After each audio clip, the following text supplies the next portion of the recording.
Hello friends, welcome to Brainology classes. और आज का जो लेक्चर सीरीज़ है वो स्पेशली फोकस है प्लाज्मा मेम्ब्रेन के ऊपर।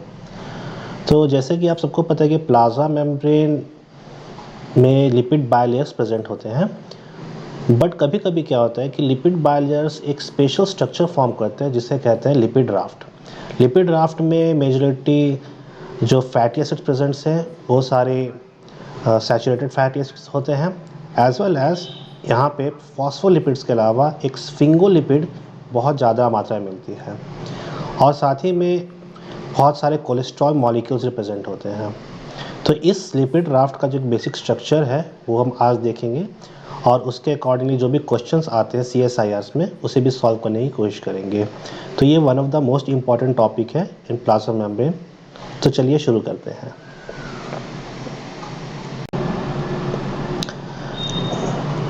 ओके फ्रेंड्स, तो सबसे पहले देखिए आपके स्क्रीन के ऊपर एक क्वेश्चन है। वीडियो को पॉज कीजिए और इस क्वेश्चन को ध्यान से पढ़िए, और हो सकता है बहुत सारे स्टूडेंट्स बिना किसी हेल्प के इस क्वेश्चन को सॉल्व कर लें। This is more a mathematical question then a biological question.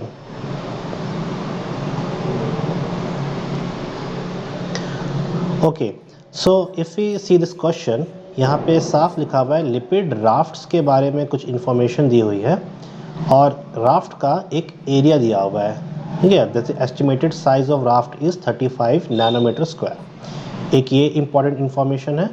इसके अलावा एक और इन्फॉर्मेशन यहाँ दिया हुआ है कि cholesterol to sphingolipid ratio is 2:1। जैसा हमने वीडियो की शुरुआत में डिस्कस किया था कि कोलेस्ट्रॉल और स्फिंगोलिपिड बहुत ज़्यादा अमाउंट में मिलती है। अगर आप लोग जानना चाहते हैं कि कौन कौन से लिपिड्स मिलते हैं प्लाज्मा मेम्ब्रेन में, तो हमारी दूसरी वीडियोस को जो प्रीफर कीजिए, जहाँ पे स्फिंगोलिपिड्स के अलावा फॉस्फोलिपिड्स, फॉस्फेटिडिलकोलिन्स, फॉस्फेटिडिल इथेनॉल अमीन एटसेट्रा, इन सब के बारे डिटेल में चर्चा की हुई है। ठीक है, तो वापस कमिंग टू द क्वेश्चंस, यहाँ हमें और क्या इन्फॉर्मेशन दी हुई है। यहाँ देखिए लिखा हुआ है कि surface area of cholesterol is 40 angstrom and sphingolipid is 60 angstrom. तो यहाँ देखिए जो कोलेस्ट्रॉल और स्फिंगोलिपिड का एरिया है वो 40 एंगस्ट्रॉन, एंगस्ट्रॉन यूनिट्स दिए हुए हैं, वेयर एज अगर हम राफ्ट का देखिए यूनिट तो वो नैनोमीटर स्क्वायर में दिया हुआ है। तो सबसे पहले तो हम इस नैनोमीटर स्क्वायर को कन्वर्ट कर देते हैं एंगस्ट्रॉन में।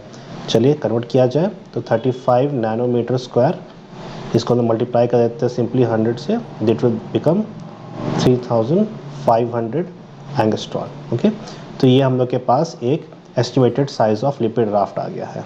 चलिए अब आगे हम लोग बेसिक कॉन्सेप्ट में पहले देख लेते हैं कि लिपिड राफ्ट होता क्या है।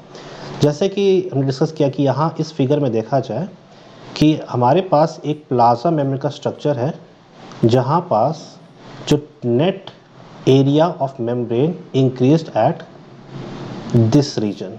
ठीक है, जहाँ इस रीजन पे देखिए कि कैसे हमारे पास जो टोटल प्लाज्मा मेम्ब्रेन का एरिया है वही बढ़ जा रहा है, ओवरऑल लेंथ यहाँ पे बढ़ जा रही है।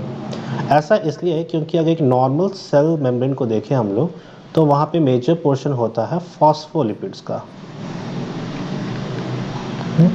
लेकिन जो लिपिड राफ्ट्स होते हैं वहाँ पे जो मेजर पोर्शन है, जो यहाँ से यहाँ तक आप लोग को दिख रहा है स्क्रीन में, दिस इज मेजरली स्फिंगोलिपिड। और इसके अलावा स्फिंगोलिपिड के अलावा यहाँ देखिए बहुत से जो येलो कलर के आप लोग को स्ट्रक्चर दिख रहे हैं, दीज ऑल आर कोलेस्ट्रॉल। तो ऐसे ही बहुत सारे कोलेस्ट्रॉल और स्फिंगोलिपिड मिलकर के एक लिपिड राफ्ट बनाते हैं। इस लिपिड राफ्ट का फंक्शन है सिग्नलिंग में, और सिग्नलिंग के दौरान ये बहुत सारे जो रिसेप्टर्स एंड इसके जो इफेक्टर मॉलिक्यूल्स हैं उन सबको यहाँ असेंबल करने में हेल्प करता है। तो इसके फंक्शनिंग के बारे में किसी और वीडियो लेक्चर्स में डिस्कस किया जाएगा, बट यहाँ हम लोग कैलकुलेट करना है कि कितने स्फिंगोलिपिड्स एंड कोलेस्ट्रॉल यहाँ प्रेजेंट है। Okay, now coming back to the question, यहाँ हम लोग देखते हैं हम लोग को क्या मिलता है। एरिया ऑफ कोलेस्ट्रॉल दिया हुआ है 40 एंगस्ट्रॉन एंड 60 एंगस्ट्रॉन। चलिए इसको सॉल्व करते हैं कुछ मैथमेटिकल टर्म्स लिख करके। जो रेशियो हमारे पास दिया हुआ है कोलेस्ट्रॉल इज टू स्फिंगोलिपिड्स, ठीक है, ये एब्रीविएशन हमने यूज़ किया है, दैट इज़ 2:1। तो इसको हम लोग लिख सकते हैं number of cholesterol will be 2x and sphingolipid हम लोग के पास 1x है। एरिया ऑफ कोलेस्ट्रॉल दिया हुआ है, एरिया ऑफ कोलेस्ट्रॉल ये हम लोग को दिया हुआ है अराउंड 40 एंगस्ट्रॉन दिया हुआ है। तो इसको हम लोग कह सकते हैं, चलिए 40 into 2x is equal to 80x। ठीक है, इतना हम लोग के पास एरिया ऑफ कोलेस्ट्रॉल है। और वैसे अगर हम लोग देखिए एरिया ऑफ स्फिंगोलिपिड्स जो है वो दिया हुआ है, दैट इज़ अराउंड, वो है हमारे पास 60 एंगस्ट्रॉन है, तो 60 एंगस्ट्रॉन, और we can say 60 into X is equal to 60x, ठीक है। तो टोटल एरिया कितना हो जाएगा, total area of cholesterol plus sphingolipid, ये हो जाएगा 80x plus 60x, this will become 140x। तो एक ये हम लोग के पास वैल्यू आ रहा है कि total area of cholesterol sphingolipid 140x है। और प्रीवियसली हमने क्या कैलकुलेट किया था, हमने देखा था कि जो estimated size of lipid raft है विच इज़ 3500 एंगस्ट्रॉन। तो सिंपली इसको हम इक्वेट कर देते हैं इन दोनों इक्वेशन को यहाँ पे, तो 3500 इज इक्वल टू 140x और x is equal to 3500 by 140, ये कैंसिल आउट हो जाएगा, 7 से कैंसिल कर सकते हैं, 7 times 2 14, 7 5 times 0 is equal to 25। So x की वैल्यू हमारे पास 25 पहुंच गई। तो सिंपल हम लोग देखें कोलेस्ट्रॉल का अमाउंट कितना था, ये हमारे पास था 2x, तो इसको लिख सकते हैं 2 इंटू 25 इज इक्वल टू 50, और स्फिंगोलिपिड का हमारे पास अमाउंट था x, जिसका मतलब 25। तो अब हम ऑप्शंस देखते हैं क्या क्या ऑप्शंस हम लोग के पास प्रेजेंट है। तो इसमें हमारा पहला ऑप्शन ही करेक्ट है यहाँ पे, 50 cholesterol molecules and 25 sphingolipid molecules.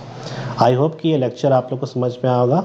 और इस तरह के जब भी क्वेश्चंस आते हैं तो जनरली ये सी सेक्शन में ये सारे क्वेश्चंस आते हैं और बहुत ईजी इनको सॉल्व करना, एंड आई होप कि एग्जाम्स में इसे आप ज़रूर सॉल्व कर पाइएगा।